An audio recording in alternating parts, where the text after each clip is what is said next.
Hey, what's up guys, and thanks for tuning into the channel. Today we're going to be taking a look at the Transformers Generations Studio Series from the 1986 movie Autobot Jazz. So let's take a quick look at the box. Yes, I do have still the warning instructions inside, so you can just completely disregard that.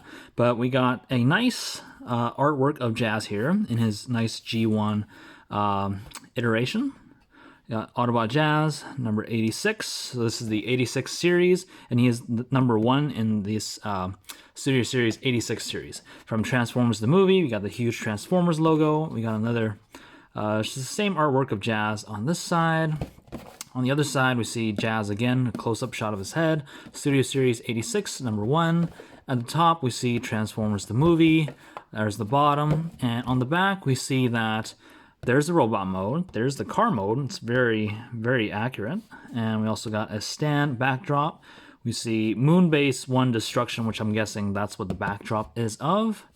Autobot Jazz makes a futile escape as Unicron devours Moonbase 1. And big screen inspired, and takes 20 steps to transform, and that's the box. So let's take a quick look at the figure right now. So here we have Jazz in his vehicle mode. Like I said, very, very clean, very G1 accurate. We got number 14 on the side. We got these red-blue stripes all along the back here. These nice headlights. This red trim around the edge. Something that I just really like about these Studio Series 86 figures, they're very clean, they're very nicely detailed. The transformation is very nice as well, and also the robot mode looks, for the most part, very clean. At the back, this does look a little out of it because it doesn't really look like the back end of a vehicle. But then again, this is probably Cybertronian, half Earth, so I guess that's forgivable. Now on the bottom, we do see some legs and arms, but it's still fairly clean. Nothing too revealing, I would say. You do see the head as well. And we do have a port on the top here, and that is for the one accessory that he comes with, which is his gun, and it's actually nicely painted in silver. It's got a white tab here and 2 white tabs here as well, but other than that, nice detail with silver paint. And of course, we can take this tab right here and just plug it right on top. Now that does look kind of weird, but again, this is a Transformers. They're supposed to be weird. So normally I just prefer taking this out, and because that just looks much cleaner for me. So let's do some quick comparisons. Here we have Blur from also the Studio Series 86. You can see fairly close in size. And here I have Grapple. This is from Kingdom Earthrise. So you can see here, this is a Voyager figure. If I bring it up like this, you can see that there's quite a bit of a size difference.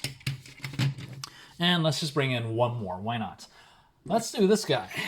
Warpath from War for Cybertron Kingdom as well. You can kind of get a complete scale there. These guys are much closer to scale. So there's that. I'm just gonna get these guys off to the side. And let's just get, before that, let's take a quick look at the backdrop. So this is the backdrop that comes with Jazz. You can see, I'm guessing this was Moonbase 1. Very nicely detailed. Got 86, number 1 on that side, and we got 86 again, Transformers. We kind of display Jazz here, just like that. Again, it'll make it look much better with him as a robot. So without further ado, let's get on with the transformation. So first thing that we want to do is we're just going to take these side panels here. We're just going to pop them right up, just like so. Just like that. Next thing that I actually like to do is kind of just wiggle this upper windshield piece up. Just give it a little wiggle and it'll just kind of pop up just like that.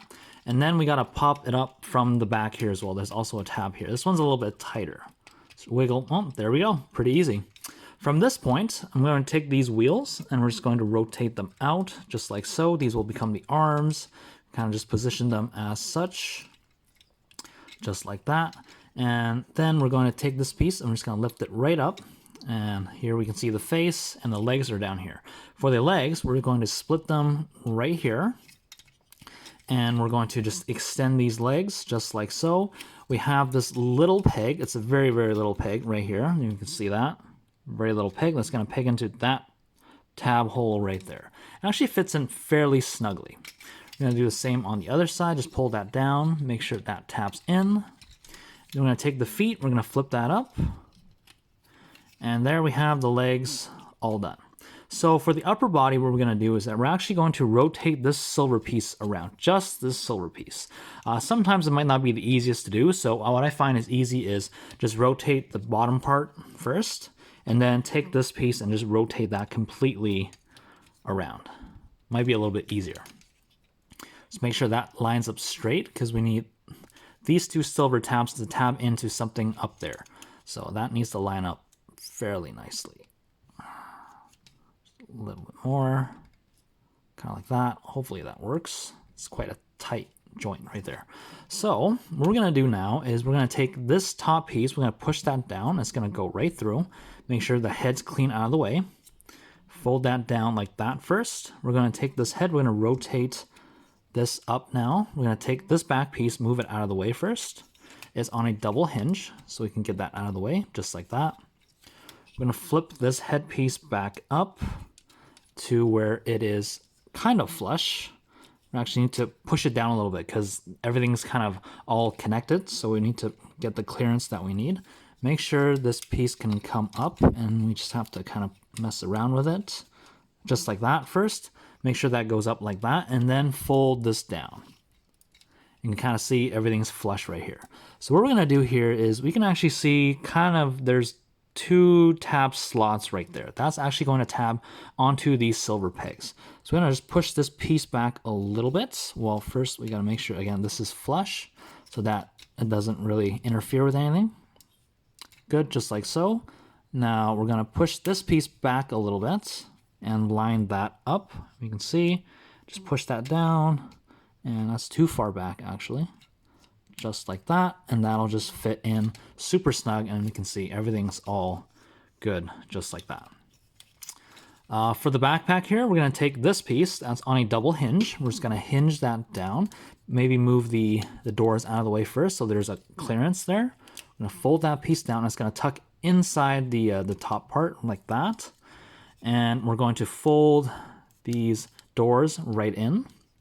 And we're going to fold this piece down. And we kind of want to use this double hinge to get these two kind of posts through that little slot right there. Just like so. And that just fits down. It doesn't tab in, but it's pretty clean for the most part.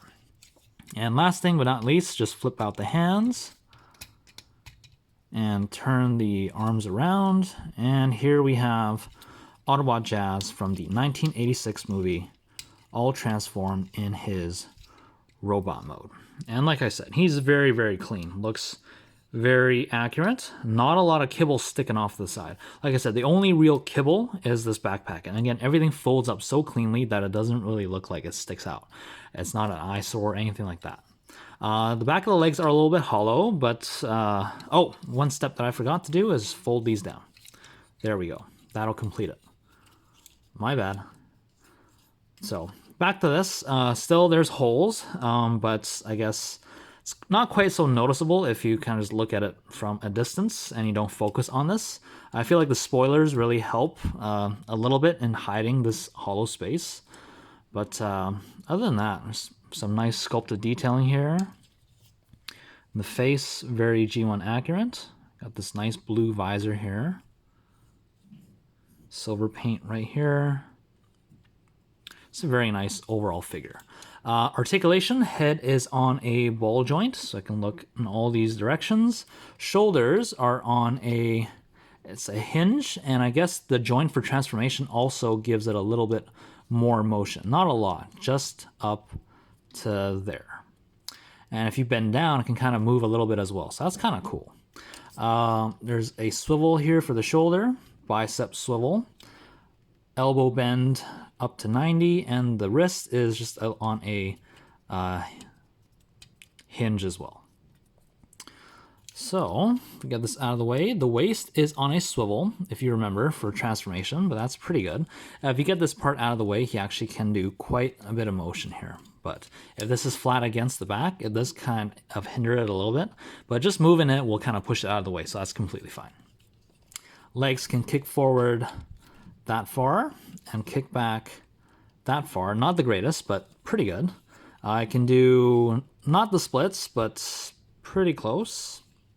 He's got a thigh rotation right here, and the knees will bend up this far. If you pop that tab, you can actually get a little bit more motion, but that does break the sculpt. So make sure that pegs in. And of course, the foot is on a rocker that can rock to almost 90 degrees. It's actually really nice. And the toe kind of moves a little bit, but that doesn't really help for posing at all.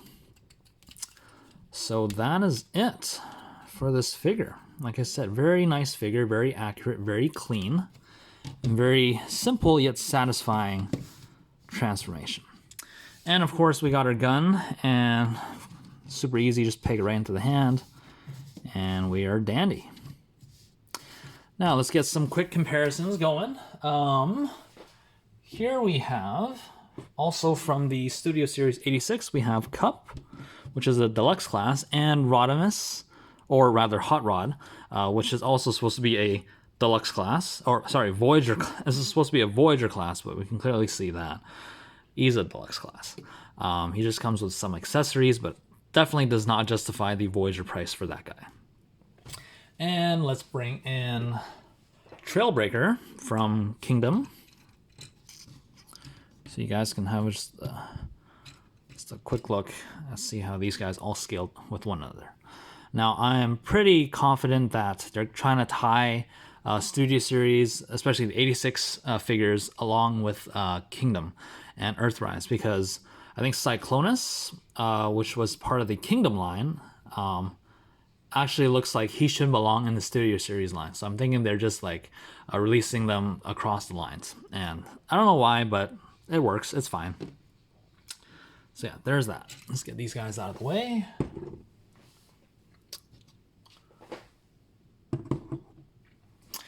So yeah, that's my review of the Transformers Studio Series 1986 movie, Autobot Jazz. I really like this figure. Like I said, very clean, very simple yet satisfying transformation, and again, very cartoon accurate. So if you guys enjoyed the video, be sure to leave a like by hitting that thumbs up button. Also, please consider subscribing and turning on notifications, as that really helps YouTube get to know my channel, and it really encourages me to put out more quality content. And until next time, guys, take care.